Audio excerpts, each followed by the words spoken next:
Dieu tout-puissant, quand mon cœur considère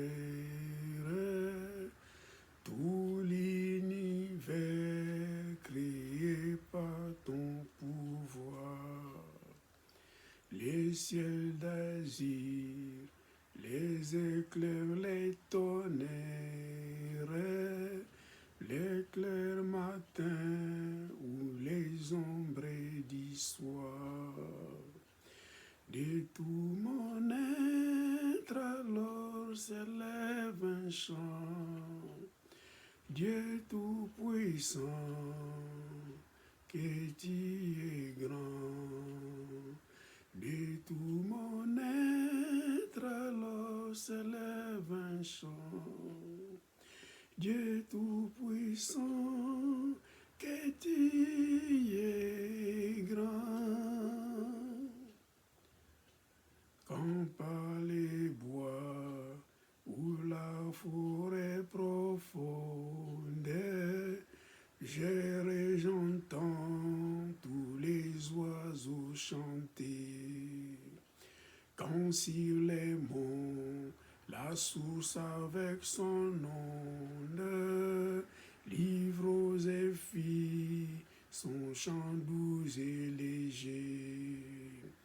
Mon cœur heureux s'écrie à chaque instant, ô Dieu d'amour, que tu es grand. Mon cœur heureux s'écrie à chaque instant, ô Dieu d'amour, que tu es grand.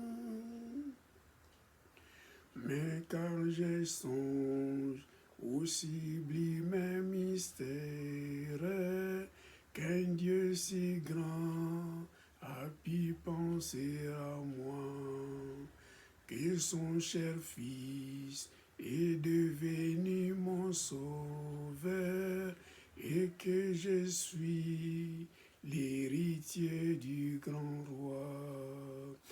Alors mon cœur dit la nuit, les jours, que tu es bon, ô Dieu d'amour. Alors mon cœur dit la nuit, les jours, que tu es bon, ô Dieu d'amour.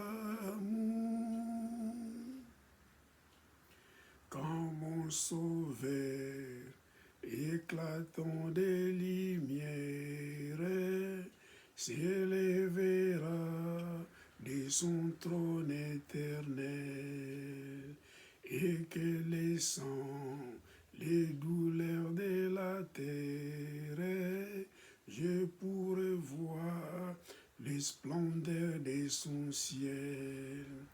Je redirai dans son divin séjour, rien n'est plus grand que ton amour. Je redirai dans ton divin séjour, rien n'est plus grand que ton amour.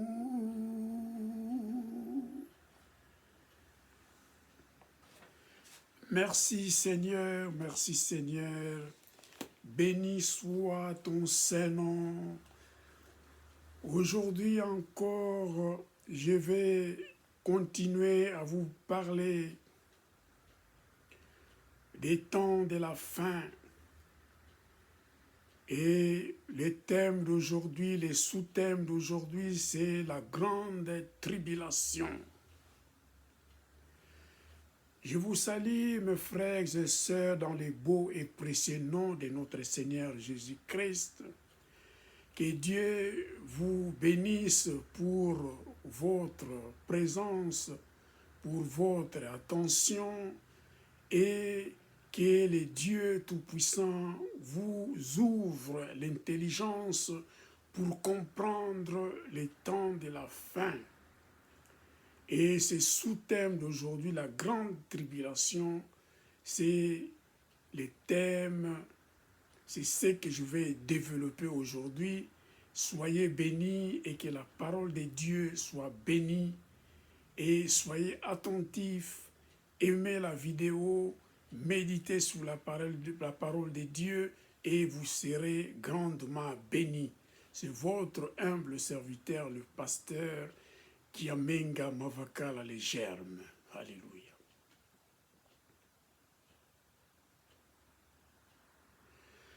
La grande tribulation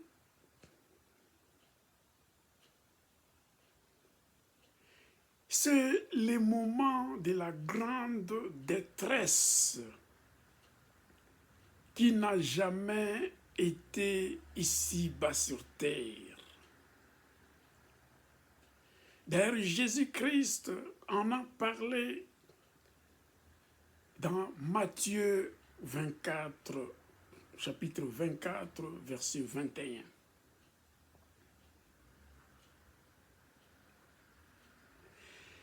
La grande tribulation aura lieu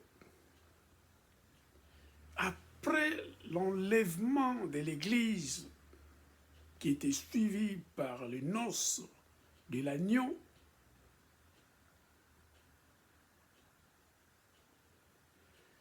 Et immédiatement avant le retour de notre Seigneur Jésus-Christ, qui reviendra pour établir son règne sur la terre.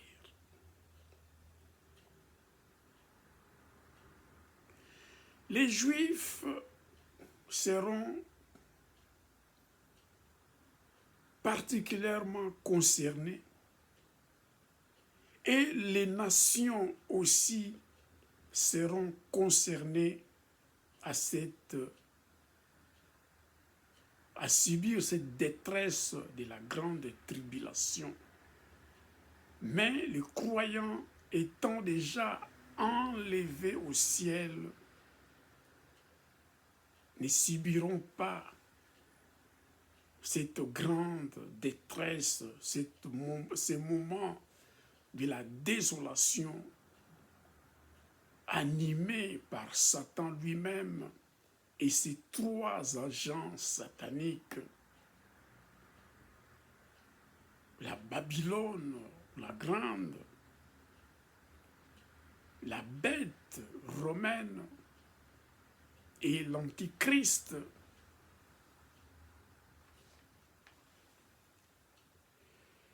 Pour bien centrer en quelle période se situe la grande tribulation, je vous lirai rapidement Daniel chapitre 9 du verset 24 jusqu'à 27. Mais le verset qui nous intéresse de plus, c'est le verset 27 de Daniel chapitre 9. Alléluia.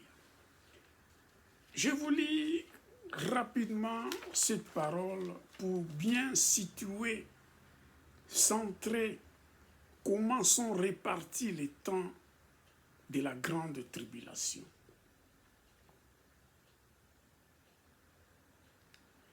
Je lis la parole de Dieu que je bénis d'abord. 70 semaines, verset 24, ont été fixées sur ton peuple, sur ta ville sainte, pour faire cesser les transgressions et mettre fin au péché, pour expier l'iniquité et amener la justice éternelle, pour sceller la vision et le prophète, et pour oindre le Saint des Saints. Verset 24.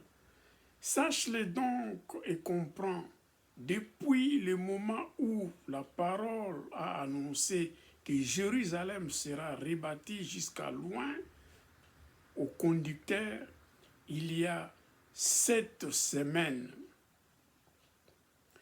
Donc, dans 62 semaines qui suivent les 7 semaines, les places et les fossés seront rétablis, mais en des temps fâcheux. Verset 26, après les 62 semaines, un oint sera retranché et il n'aura pas de successeur. Le peuple d'un chef qui viendra détruira la ville et les sanctuaires, et sa fin arrivera comme une grande inondation. Il est arrêté que les dévastations dureront jusqu'au terme de la guerre. Il fera une solide alliance avec plusieurs pour une semaine, et durant la moitié de la semaine, il fera cesser les sacrifices et l'offrande.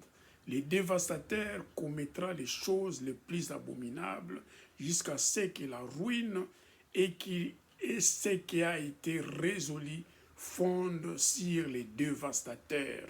Amen.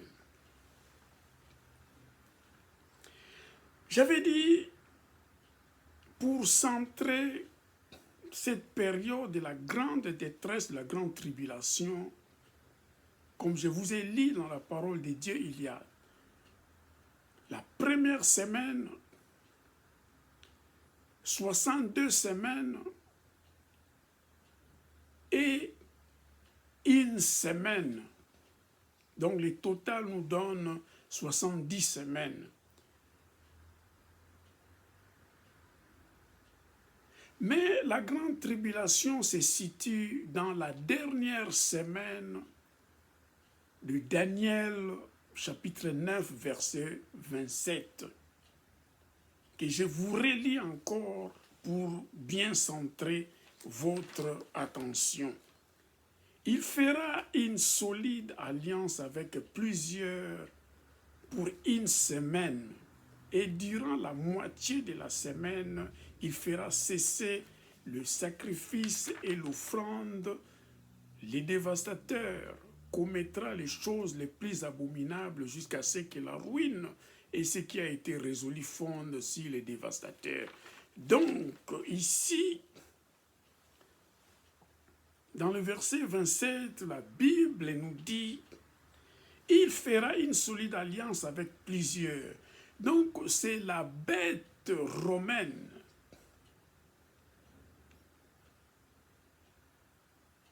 qui était venue, qui avait détruit le temple,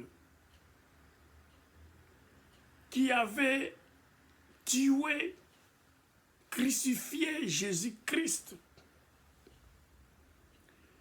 Et c'est lui, la bête romaine, l'empire romain reconstitué, qui fera l'alliance avec les Juifs apostates en Israël pour maltraiter les Juifs, pour maltraiter les nations. Alléluia. Ici, c'est dans cette une semaine. Donc l'Empire romain reconstitué a siglé, a signé un accord avec les Juifs apostates en Israël. Et ils ont parcouru la moitié d'une semaine et au début de la deuxième moitié de la semaine, donc, il a fait, l'Empire romain a fait cesser les sacrifices et les offrandes dans les temples. Alléluia. Donc, pour comprendre comprendre quelle a été cette stratégie. Mais avant de continuer, à part cette lecture de Daniel chapitre 9, centré sur le verset 27, je vais vous parler d'abord d'un événement qui était passé au ciel. Un événement capital qui avait marqué le début de cette semaine. Satan fut précipité du ciel, était lancé vers la terre. Alors, sachant qu'il avait peu de temps, il était furieux et il avait organisé ses agents sataniques, ces 3 agents sataniques, pour s'aimer les troubles, la terreur, la détresse au peuple juif et aux nations. C'est dans Apocalypse chapitre 12, du verset 7 jusqu'à 12, mais ici, le verset essentiel, c'est Apocalypse au chapitre 12, le verset 9, que je vous lis. Je lis la parole de Dieu au nom de Jésus et nous allons continuer. Et il fit précipiter le grand dragon, le serpent ancien, appelé Diable et Satan. C'est lui qui séduit toute la terre. Il fit précipiter sur la terre et ses anges furent précipités avec lui. Alors c'était comme il y a eu une guerre, l'archange Michel et ses anges ont combattu Satan et ses démons. Et ils ont vaincu Satan et ses démons. Et Satan et ses démons ont été précipités du ciel jusqu'à la terre. Alléluia. Alors c'était cette colère que Satan était animé pour faire du mal aux Juifs et aux nations. Cette grande détresse pour dévier les hommes, pour ne plus continuer à espérer en Dieu, pour ne plus espérer à la vie éternelle, alors il a organisé ce qui suit. Alléluia. Alors Satan, il a utilisé le premier de ces instruments sataniques, ces agents sataniques. Le premier instrument, c'est la bête du chapitre 13 de l'Apocalypse, qui représente l'Empire romain reconstitué. Et cet empire avait 10 cornes qui sont les 10 rois et royaumes, l'union de la méchanceté du monde. Ils sont sortis de la mer.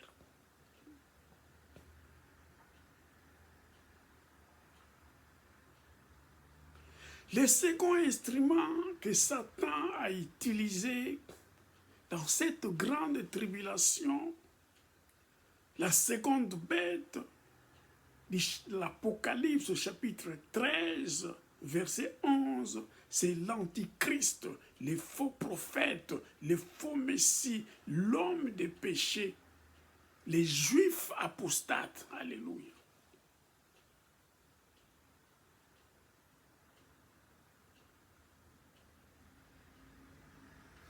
Et le troisième instrument agent de Satan qu'il a utilisé est la grande Babylone, la chrétienté apostate. C'est dans l'Apocalypse chapitre 17, verset 5. La fausse église persécutrice. Donc il y a déjà cette action de fausse église ici-bas sur terre qui opère déjà. La grande Babylone, alléluia.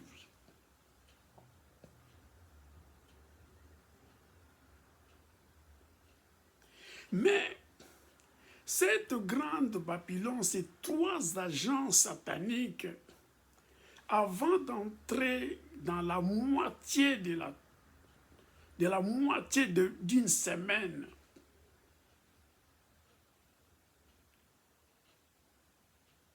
de Daniel chapitre 9, verset 27,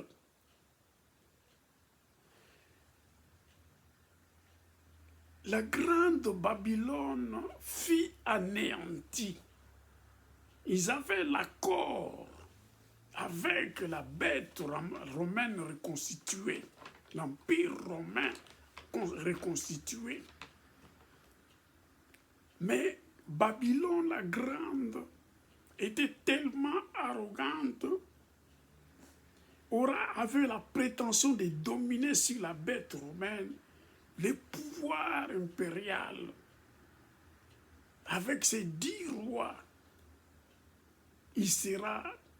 la grande Babylone sera finalement détruite par l'empire romain reconstitué avant d'entrer dans les pires de la grande tribulation. Alléluia.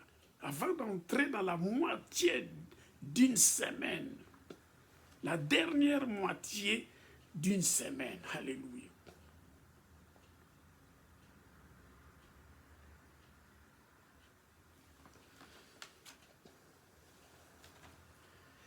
Alors, vu que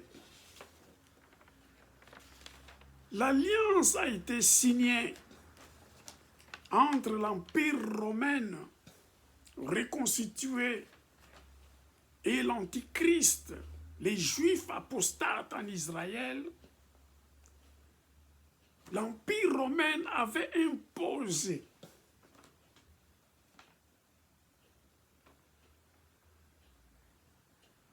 aux Juifs apostates de cesser les offrandes, de cesser les sacrifices dans les temples, pour que la puissance, tous ceux qui viendront seront seulement soumis à la bête romaine et à l'Antichrist. Alléluia. Et beaucoup s'étaient lancés également, ces Juifs apostates et les nations qui étaient restées, qui n'étaient pas enlevées, les peuples, la grande foule, qui n'étaient pas enlevés avec l'Église, qui n'étaient pas des croyants, vont subir cette grande tribulation. Alléluia.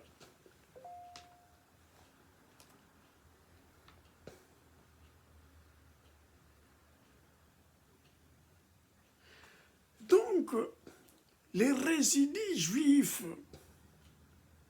ceux qui ne font pas partie de ces juifs apostates en Israël, ceux qui ne font pas partie de ces juifs qui ont signé un pacte avec l'Empire romain de reconstituer la bête, il y a eu une partie, des Juifs, des résidus, qui ont résisté, qui n'ont pas voulu s'incliner à la puissance de l'Antichrist, de la puissance de l'Empire romain reconstitué. Et ce groupe-là, ces individus-là, on les appelle les résidus des Juifs. qui ont résisté.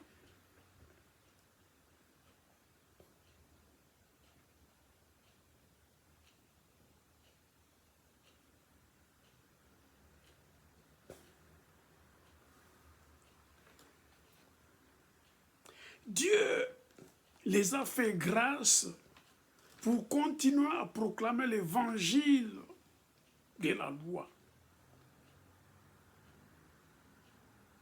Ils ont continué à proclamer parce que tout ce monde de nations qui n'ont pas connu le christianisme, qui sont dans le monde entier éparpillés, qui n'ont pas connu le christianisme, les gens d'autres églises, du paganisme, du fétichisme, de sectes pernicieuses, ceux qui n'ont pas connu le christianisme, seront prêchés, seront convertis par l'évangile du royaume qui sera prêché par ces résidus. Alléluia.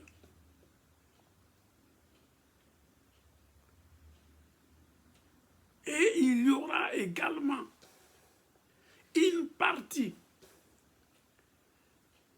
la multitude qui sera sauvée des nations qui ont réussi, qui recevront l'évangile du royaume prêché par les résidus juifs qui n'étaient pas soumis à la bête romaine, qui n'étaient pas soumis à l'antichrist. Alors ces résidus-là, qui n'ont pas cru, qui n'ont pas cédé à l'antichrist et l'empire romain reconstitué, feront un bloc de la multitude qui seront sauvés. Vous lirez ça dans Apocalypse au chapitre 7, verset 14. Que je vous lis cette parole de Dieu pour comprendre qu'est-ce que la Bible nous dit. Je lis la parole de Dieu. Je lui dis, mon Seigneur, ça c'était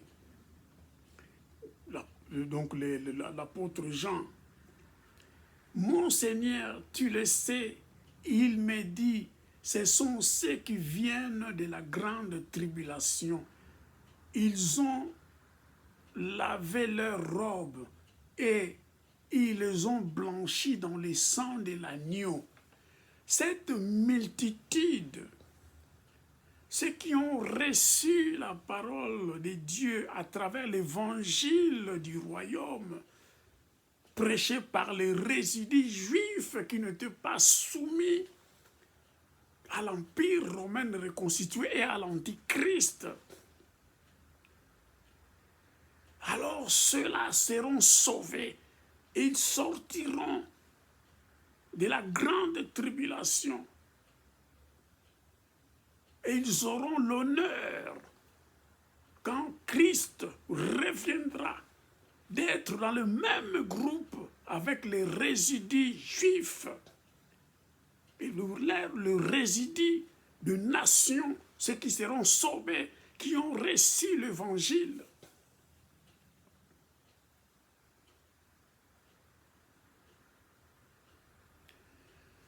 C'est vraiment complexe pour comprendre la grande tribulation. Parler de cela pendant 30-35 minutes, c'est compliqué, mais je vous cite le verset clé pour comprendre ce qui se passe réellement. Alors, tous les Juifs ne participeront pas à la grande tribulation.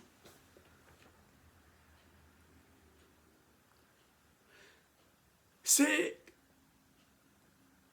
les Judas et les Éphraïm qui étaient à Jérusalem quand ils avaient confié Jésus-Christ entre les mains des Romains pour être crucifié. C'est eux qui subiront la grande tribulation. C'est ces deux tribus-là, les tribus de Juda et d'Ephraïm. Parce que les 10 tribus de Juda, les 10 tribus, 10 autres tribus d'Israël ont déjà été emmenées en exil. Elles reviendront en Israël après la grande tribulation et d'être et également ils passeront au jugement afin qu'il y ait également un autre résidu. Et ces résidus-là, des 10 tribus, c'est eux qui mériteront d'aller au ciel, de joindre les croyants qui étaient déjà enlevés, de joindre les résidus juifs, de joindre la foule, la multitude sauvée de nations qui ont reçu l'évangile du royaume. Dans Apocalypse 7, 14. Mais il y a également deux témoins, deux acteurs principaux qui ont prêché également l'évangile, qui ont été abattus, qui ont été tués, mais ils étaient ressuscités durant la grande tribulation et montés au ciel.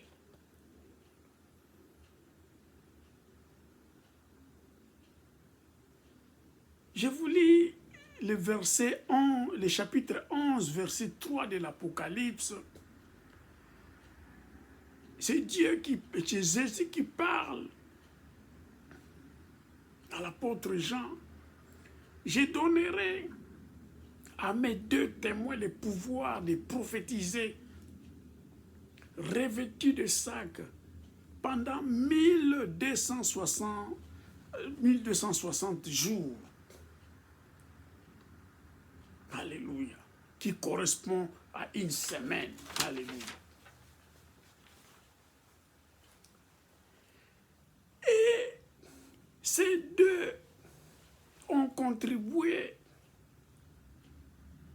à proclamer l'évangile du royaume de Dieu. Et ils ont suscité la colère de l'Antichrist, la colère de la bête romaine, la colère de Satan. Et il fut tué. Mais Dieu les avait ressuscités de mort. Alléluia.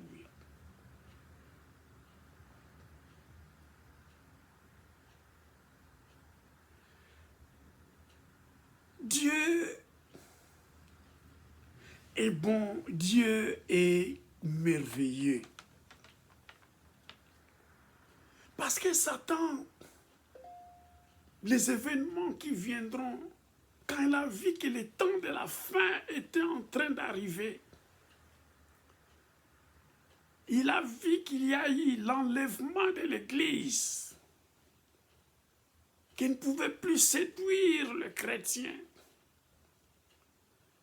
La grande Babylone a été tuée et sa chair a été mangée par l'Empire romain reconstitué.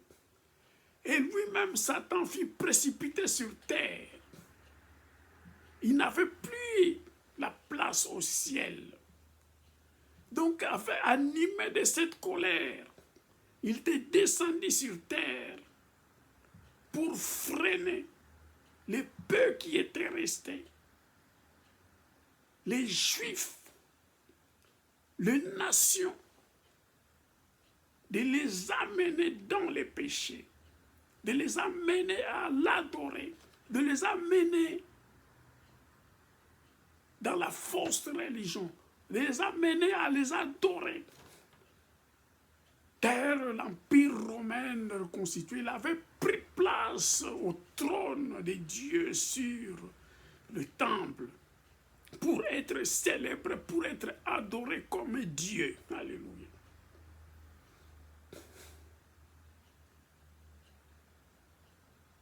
Voilà pourquoi faisons attention,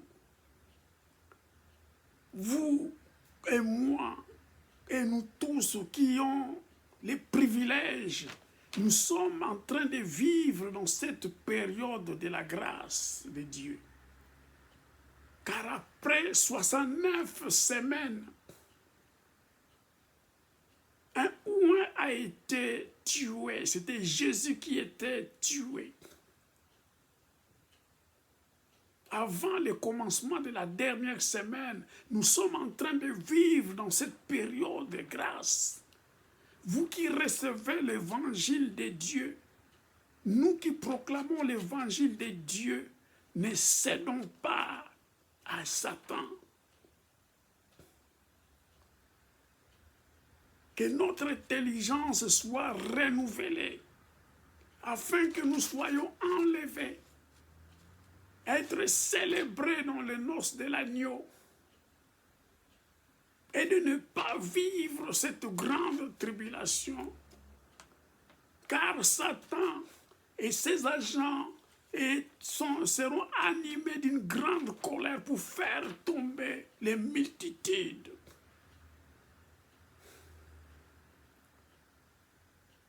Mais notre Dieu n'abandonne pas ces combats. Parmi les Israélites, parmi les Juifs, il y a eu un résidu. Parmi les nations, il y aura une multitude qui seront sauvées grâce à l'évangile du royaume qui sera prêché par le résidu, par les deux témoins. Alléluia. Élie et Moïse sont les deux témoins qui prophétiseront. Ils seront tués, mais ils seront ressuscités. Alléluia. Soyons prudents, mes frères et sœurs, car le temps de la fin arrive. Car notre Seigneur Jésus arrive bientôt. Soyons prudents.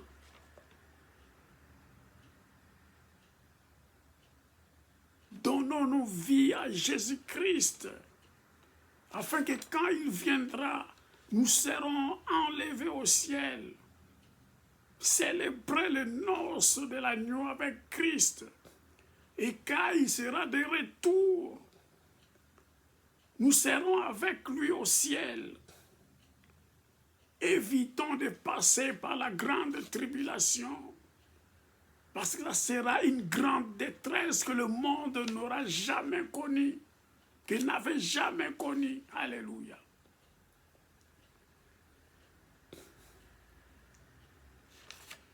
Donc, cette période de la grande tribulation d'une semaine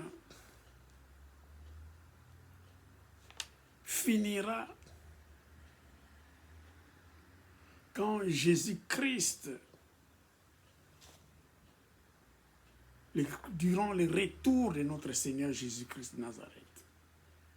Cette période de la grande tribulation se terminera seulement à la venue de Jésus-Christ, le Fils de l'homme.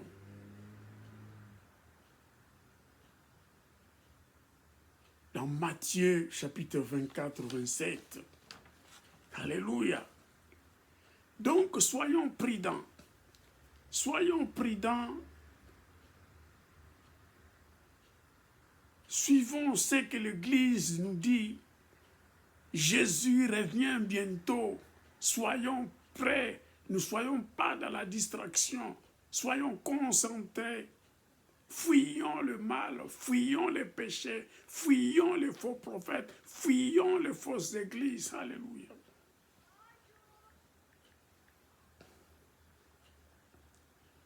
Donc, Dieu est bon. Il a manifesté sa grâce pour nous de pouvoir, nous, ces humbles serviteurs, de proclamer le royaume de Dieu, de proclamer l'évangile, la mort de Christ et sa résurrection, qui est l'occasion pour tout le monde qui n'a pas encore reçu Jésus-Christ de Nazareth dans sa vie, dans sa famille, dans le monde là où vous vivez.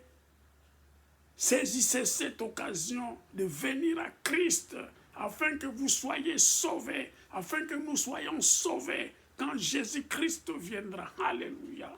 La vie éternelle est nécessaire pour nous tous.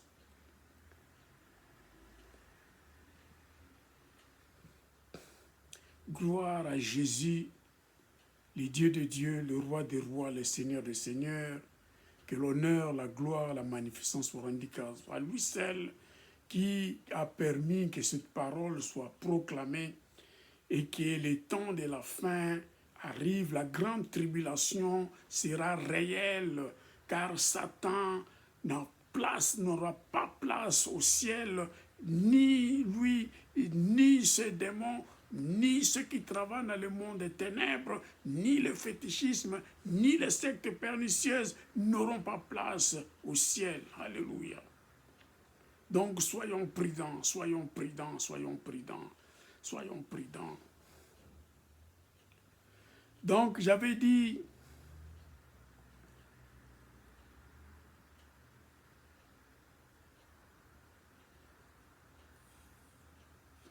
alléluia, gloire à Jésus, qu'est la fin de cette période, car comme l'éclair part de l'Orient et se montre jusqu'en Occident, ainsi sera l'avènement du Fils de l'homme. Jésus-Christ viendra comme un éclair et ça sera la fin de la période de grande tribulation et c'est là qu'ils commenceront d'autres choses. Il y aura le tribunal des nations, il y aura les trônes blancs pour les jugements derniers, mais il y a beaucoup de choses qui se passeront. Prochainement, je vous parlerai de la venue de Christ. Alléluia, gloire à Jésus. Je vous parlerai du retour de Jésus-Christ et tant d'autres événements le temps de la fin. Je vous en parlerai également, comme la bataille d'Armageddon, le jugement des nations, et donc le millénium. Je vous parlerai de ça et à la prochaine, je vous parlerai du retour de Christ et qui feront partie de cette famille.